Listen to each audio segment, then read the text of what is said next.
Hér erum við með dæmi sem við ætlum að leika okkur með. Við ætlum nefnilega að æfa okkur í að stytta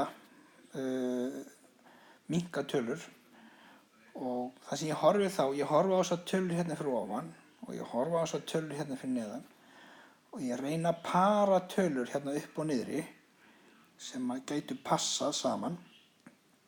Og það fyrsta sem ég tek eftir þessar fimmur hérna. Þessar fimmur passa ágætlega saman og það vill þannig til að ef ég deili hérna með fimmu niðri og líka hér uppi gerir nákvæmlega sama upp og niðri, þá breytist þessi fimma hér uppi og hér niðri í 1 því að 5 deilt með 5 er 1. Það þýðir að það kemur 1 hérna inn á nýja strikið og 1 fyrir neðan líka í staðinn fyrir þessa fimmur. Nú, ég get ekki stytt það meira því að 1 er það lægsta sem ég get komist en kíkjum þá núna á 21 og 7. Þannig vill til að það er sama tala sem gengur upp í það báðar.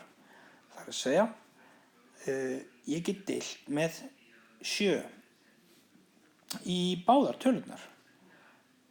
Og þá gerist það sama með töluna hérna fyrir neðan, 7 hér fyrir neðan, að 7 deilt með 7 er 1.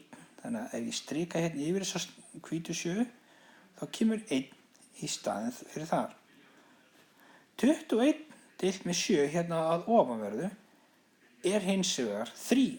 Þannig að ég er þá að minnka 21 niður.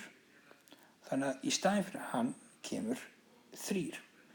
Ég sem sagt deildi með sömu tölu upp og niðri og þá minnkuðu þær 2. Nú, en hvað með 8 og 12 hérna?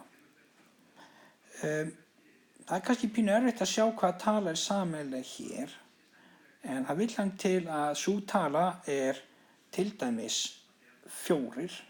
Ég reyni að hafa eins háa tölu og hægt er. 4.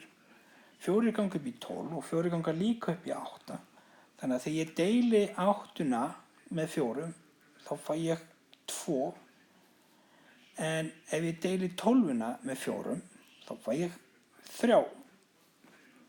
Þannig að það sem hefur núna gerst er að uppi er komið 1 sinnum 3 sinnum 3 en niðri stendur 1 sinnum 1 sinnum 2.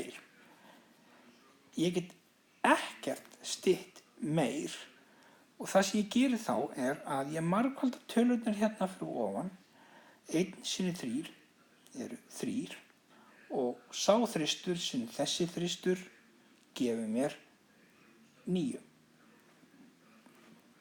En hvað er að gerast hérna niðri?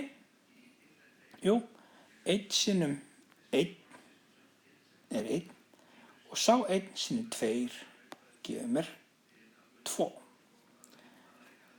Svarið er þá, ef við kíkjum aðeins á þetta, þetta eru margir leigjarar þarna. Svarið er þá í raun og veru 9 aðrir og ég er þá búinn að stytta dæmið allverulega. Eða það vill þannig til að tvisturinn gengur 4 sinnum upp í 9. Þannig að hér kemur 4. Tvisturinn kemur alltaf hérna undir. Það er að segja tala sem er undir kemur alltaf. Nú ef ég margfalda 4 sinnum 2 þá fæ ég 8 og ef ég spyr hvað vantar mikið upp á til þess að fá 9 þá er það talan 1. Og þannig er að bæði þessi svör eru góð og gild en þetta hér seinna er svona aðeins meira elegant eða glæsilegra og við viljum stýra ykkur inn í þau svör. En svona á sér stað stytting, svona er stytting og ég vona að þetta koma að gagni. Takk fyrir.